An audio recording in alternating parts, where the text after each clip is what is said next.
अस्सलामुअलैकुम। Supreme court of Pakistan से मैं हूं इब्रार हुसैन अस्तोरी। और नाजरीन, आज सुप्रीम कोर्ट से दो बड़े फैसलों की बड़ी खबर लेकर आप नाजरीन की खिदमत में हाजिर हूं। एक तो सबसे पहली खबर यह है कि चीफ जस्टिस काजी फाइज ईसा ने जो खवातीन को हक मेहर की अदायगी नहीं की जाती है उस हवाले से बड़ा फैसला सुनाया है। और फिर जो दूसरा केस का फैसला है वो जस्टिस अतर मिनुल्लाह ने जो 2 साल से ट्रायल नहीं चलता मुलजमान कत्ल के मुलजमान की ज़मानत के हवाले से उन्हें ज़मानत मिलनी चाहिए, ये दो बड़े फैसले आज सुप्रीम कोर्ट ने जारी किए हैं। तो सबसे पहले चीफ जस्टिस काजी फाइज ईसा ने क्या फ़ैसला दिया है ये तफसील आप सबके सामने रखने की कोशिश करूँगा। चीफ जस्टिस काजी फाइज ईसा की जानिब से जो फैसला सुनाया गया है उसमें जो खवातीन के हक मेहर के हवाले से चीफ जस्टिस काजी फाइज ईसा का ये बड़ा फैसला है। और कहा कि 6 साल तक हक मेहर न देने और अदालतों में मुकदमात करने पर जो शौहर हैं उनको 1 लाख रुपए जुर्माना किया है और उसके बाद उनके खिलाफ कानूनी चार्जजोई करने का भी हुक्म दे दिया है।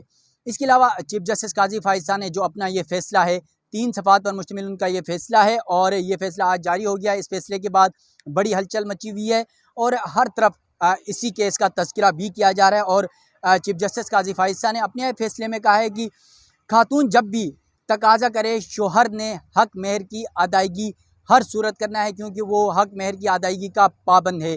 चीफ जस्टिस काजी फाइज ईसा ने यह फैसला दिया है और फिर कहा है कि हक मेहर शरई तकाजा है जिसका तहफ़्फ़ुज़ मुल्की कवानीन में भी मौजूद है। यकीनन आपको पता है कि एक तरफ जो हक मेहर है ख़वातीन का शोहर ने हर सूरत ये इस्लामी रवाज है, तरीक़ा है, एक इस्लाम की रूह से आपने हक मेहर अदा करना है। लेकिन उसके साथ साथ जो हमारे पाकिस्तान का आइन है, कानून है, उसके मुताबिक नहीं आपने हर सूरत हक मेहर ख़वातीन की वो अदा करना है। और फिर कहते हैं कि हक मेहर की अदायगी का वक्त निकाह में नामा में मुकर्रर ना हो तो बीवी किसी भी वक्त इस हवाले से तकाजा कर सकती है। अगर यकीनन ये भी एक अच्छी बात है कि अगर आपने निकाहनामा में इस चीज़ का कोई तयन नहीं किया है वक्त का कि कब अदायगी होगी तो खातून की मर्ज़ी है, वो जब चाहेगी अपने शोहर से ये मुतालिबा कर सकती है उसकी हक मेहर अदा की जाए। और शोहर इस बात पर पाबंद है कि उसकी जो हक मेहर की जो रकम बनती है वो अदा की जाए। और फिर कहते हैं कि मौजूदा केस में बीवी को हक मेहर की वसूल के लिए मुकदमा दायर करना पड़ा और फिर 6 साल तक मुख्तलिफ अदालतों में ये मुकदमा चलता रहा और बिल आखिर 6 साल बाद सुप्रीम कोर्ट आया और फिर सुप्रीम कोर्ट ने इस हवाले से फैसला दिया। मौजूदा केस में बीवी को हक मेहर के वसूल के लिए मुकदमा दायर करना पड़ा और फिर अदालतों ने गैर ज़रूरी अपीलें दायर करने पर शोहर को जुर्माना भी आयद नहीं किया। और अगर अदालतों ने गैर ज़रूरी अपीलों पर जुर्माना किया होता तो नौबत यहाँ तक नहीं आती। और यकीनन ये एक अच्छी बात की है क्योंकि हमारी निचली अदालतों में सबसे बड़ी बदकिस्मती यही है कि ख़ास तौर पे माशरा कुछ इस तरह का बना हुआ है कि लोगों को फंसाने के लिए जो है मुकदमाबाजी की जाती है, गैर ज़रूरी और बिला वजह इल्ज़ामात लगाए जाते हैं। और फिर जब वो मुख्तलिफ अदालतों में होते होते 8-10 साल बाद जब सुप्रीम कोर्ट में आता है तो पता चलता है मुकदमा ही कुछ नहीं था, बिला वजह एक इल्ज़ाम लगाया गया था। तो उस पर चीफ जस्टिस काजी फाइज ईसा कुछ अरसे से बहुत सारे वकीलों पे और बहुत सारे जो इस तरह के मुकदमा दायर करते हैं उन पर जुर्माने भी आयद कर चुके हैं।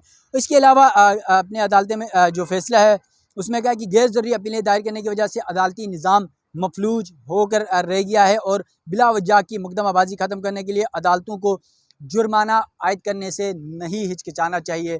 यकीनन अगर हमारी निचली अदालतों में निज़ाम बेहतर हो, ट्रायल टाइम पे हो और फिर जिस तरह ये इस तरह की मुकदमाबाजी होती है लोगों को फंसाने के लिए या फिर जिस तरह खातून को 6 साल तक सिर्फ हक मेहर के लिए अगर अदालतों के चक्कर काटने पड़े, रगड़ खाना पड़ा, वकीलों को फ़ीसें अदा करनी पड़ी तो इससे बड़ा जुल्म क्या हो सकता है। यकीनन चीफ जस्टिस काजी फाइज ईसा ने आज उस शोहर को जुर्माना भी किया और कहा कि फ़ौरी आप जो है ना इसकी अदायगी करें जो हक मेहर है।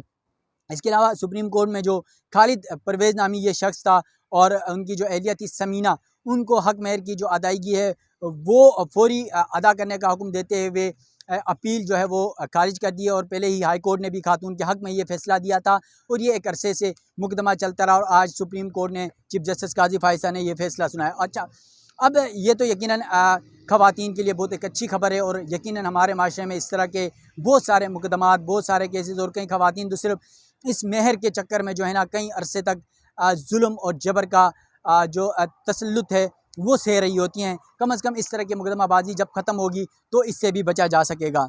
या अब जो है जस्टिस अतर मुल्ला की जानिब से जो कत्ल के मुल्ज़िमान हैं उनकी ज़मानत के हवाले से जब 2 साल तक ट्रायल नहीं चले तो उसकी ज़मानत होनी चाहिए।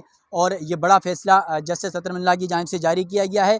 और सुप्रीम कोर्ट के जज जस्टिस अतर मुल्ला ने अपने फ़ैसले में कहा है कि ज़ाबिता फ़ौजदारी कानून के तहत अगर ट्रायल 2 साल तक मुकम्मल ना हो तो मुल्ज़िम को ज़मानत का हक़ होना चाहिए और वो हक़दार होगा। और फिर ज़ाबिता फ़ौजदारी कानून में ट्रायल में ताख़ीर की हौसला शिकनी भी की गई है। जिन कानूनी वजूहात की बुनियाद पर ज़मानत की दरख्वास्तें खारिज हुई, इन्हीं वजूहात की बुनियाद बनाकर दोबारा ज़मानत नहीं दी जा सकती। और न ही अगर किसी ग्राउंड पर अदालत ने दी गई ज़मानत की दरख्वास्त वापस लेने की बुनियाद पर खारिज कर दी जाए तो उसी ग्राउंड पर दोबारा ज़मानत की दरख्वास्त भी नहीं दी जा सकती। जस्टिस अतर मुल्ला ने यह फ़ैसला दिया है। और फिर कहते हैं कि ट्रायल में किसी भी वजह से ताख़ीर हो तो मुल्ज़िम को ज़मानत दी जा सकती है। और अदालत ने कत्ल के वाक़े में गिरफ़्तार मुल्ज़िम मोहम्मद उस्मान को 2 लाख रुपये ज़मानती मशरकों के एवज़ ज़मानत की दरख्वास्त जो है वो मंजूर कर ली है। यकीनन आपको पता है कि हमारी अदालतों में क्या कुछ होता है। निचली अदालतों में ख़ास तौर पर मुल्ज़िमान जो है वो कई अरसे तक जो है वो अदालतों में चक्कर लगाते रहते हैं। हो सकता है वो मुल्ज़िम हो ना हो, नामज़द मुल्ज़िम होते हैं। अगर टाइम पे ट्रायल मुकम्मल हो तो सज़ा भी हो जाए, अगर कोई बरी होना है तो वो बरी भी हो जाए, बिला वजह जेलों में वो पाबंद सलासिल होते हैं। और इस तरह के हमने कई मुकदमात सुप्रीम कोर्ट में देखे, क्योंकि मैं पिछले 5-6 साल से सुप्रीम कोर्ट की बीट कवर करता हूँ। और कई ऐसे मुकदमात हमने सुप्रीम कोर्ट के अंदर देखे कि जो मुल्ज़िमान होते हैं वो जेलों में अपने इस बरियत और ज़मानत के चक्कर में मर जाते हैं, लेकिन अदालतों से फ़ैसले नहीं आते। और ऐसे कई मुकदमात सुप्रीम कोर्ट में आए कि मुल्ज़िमान मर चुके थे जेलों में, किसी को साल हुआ, किसी को 2 साल हुआ, उसके बाद सुप्रीम कोर्ट से फ़ैसला आता है कि भाई वो तो मुल्ज़िम ही नहीं था, वो तो बरी हो चुका है। यकीनन ये सब हमारे अदालती निज़ाम पे, अदालती जो कंसेप्ट है उस पर बड़ा कलंक है, क्योंकि अदालतें इंसाफ के लिए होती हैं। हर शख्स का बिल आखिर अल्लाह के बाद अगर किसी पर इत्मीनान भरोसा होता है तो वो अदालतों पर होता है कि उन्हें वहाँ से इंसाफ मिलेगा, वहाँ से उन्हें जो है उनके खिलाफ़ या इल्ज़ाम लगा है या उनके पर जो जुल्म हुआ है उसकी सुनवाई होगी। लेकिन जब अदालतों में ही अगर ऐसा निज़ाम चलेगा तो फिर किसको अदालत पर इत्मीनान होगा। और फिर वही बात चीफ जस्टिस काजी फैसल साहब ने एक दफ़ा कहा था ना कि सुप्रीम कोर्ट के बाद बस अल्लाह पे भरोसा करें। फिर अल्लाह पे अगर भरोसा ही करना है तो फिर आपके पास अदालतों के पास आने का क्या फ़ायदा। यकीनन अल्लाह ने एक ज़रिया बनाया हुआ है कि अदालतें मौजूद हैं और इस अदालती निज़ाम को बेहतर करने की ज़रूरत है। ख़ासतौर पर निचली अदालतों में बहुत ही ज़्यादा तौर पर जिस तरह हमने देखा है कि माशरे में किस तरह की खबरें आती रहती हैं कि बिला वजह मुकदमाबाजी करना, लोगों को फंसाना। और ख़ास तौर पे ये तो एक ख़ास तौर पे ये जो प्रॉपर्टी और जायदाद और जो फैमिली केसेस होते हैं इस पे तो सिर्फ मुकदमाबाजी इसीलिए ही की जाती है ताकि ये मुकदमा लंबा अरसे तक चलता रहे और बिल आखिर दूसरा जो फरीक है वो तंग आकर या मतलब वो वकला की फ़ीसें अदा नहीं कर सके या टाइम नहीं दे के वो इस केस को फॉलो ना कर सके और बिल आखिर वो उस केस को जीत जाते हैं। और ये हमारे माशरे में होता रहता है। यकीनन इन तमाम मामलात से बचने के लिए सबसे पहले निचली अदालतों में एक बेहतरीन प्रोसेस को शुरू करना होगा, क्योंकि माजी में हमने देखा था जब चीफ जस्टिस से आसिफ सईद खान खोसा साहब, तो उन्होंने इस्लामाबाद के हद तक एक खुसूसी अदालतों का कंसेप्ट लाया था और ख़ास तौर पे इससे कत्ल के मुल्ज़िम के हवाले से उन्होंने कहा था कि ट्रायल फौरी होगा, इंसाफ फौरी होगा। यकीनन उन अदालतों ने बहुत अच्छा काम भी शुरू किया था और कई ऐसे केसेस थे जो हफ्ता 10 दिन महीने में भी उन केसेस के फ़ैसले हो चुके थे। तो लेकिन बदकिस्मती उनकी रिटायरमेंट के बाद वो मामला भी पीछे चला गया। और फिर आपको पता है चीफ जस्टिस आए गुलजार साहब, उन्होंने भी उस तरफ तवज्जो नहीं दिया। फिर चीफ जस्टिस उमरता बंदियाल साहब आए, उन्होंने भी तवज्जो नहीं दिया। अब चीफ जस्टिस काजी फैसल साहब हैं, वो भी इस वक्त तक तो उस हवाले से तवज्जो नहीं दे रहे हैं। लेकिन एक बात खुशाइन है कि चीफ जस्टिस काजी फायज़ ईसा इस वक्त सुप्रीम कोर्ट में आम लोगों के जो मुकदमात है उनको तरजीही बुनियादों पर सुन रहे हैं। ये एक अच्छी पेशरफ्त है, क्योंकि माजी में हमने देखा कि सिर्फ पॉलिटिकल और बड़े बड़े मुकदमात जो खबरों की जीनत बनते हैं उन्हीं मुकदमात को मुकर्रर किया जाता था, उन्हें सुना जाता था ताकि खबरों की हम जीनत बने रहें। लेकिन चीफ जस्टिस काजी फैसल साहब ने पिछले 2 हफ्ते से हम सारे इस बात पे परेशान हैं कि कई बड़ा मुकदमा लग नहीं रहा है। चीफ जस्टिस काजी फैसल साहब छोटे छोटे मुकदमा लगा रहे हैं। यकीनन ये छोटे छोटे मुझे और आपके लिए हो सकते हैं, लेकिन जिन साइलिन के कई अरसे से मुकदमात चल रहे हों 10 साल से 15 साल से, उनके लिए क्या मुश्किलात हैं। जिस तरह अभी जस्टिस अतर मुल्ला साहब का फैसला था कि ट्रायल मुकम्मल नहीं हुआ तो उसमें मुल्ज़िम या दूसरे दरख्वास्त गुजार का कोई कसूर नहीं है, बल्कि उन अदालतों का कसूर है कि उन्होंने इतने अरसे तक ट्रायल मुकम्मल क्यों नहीं किया।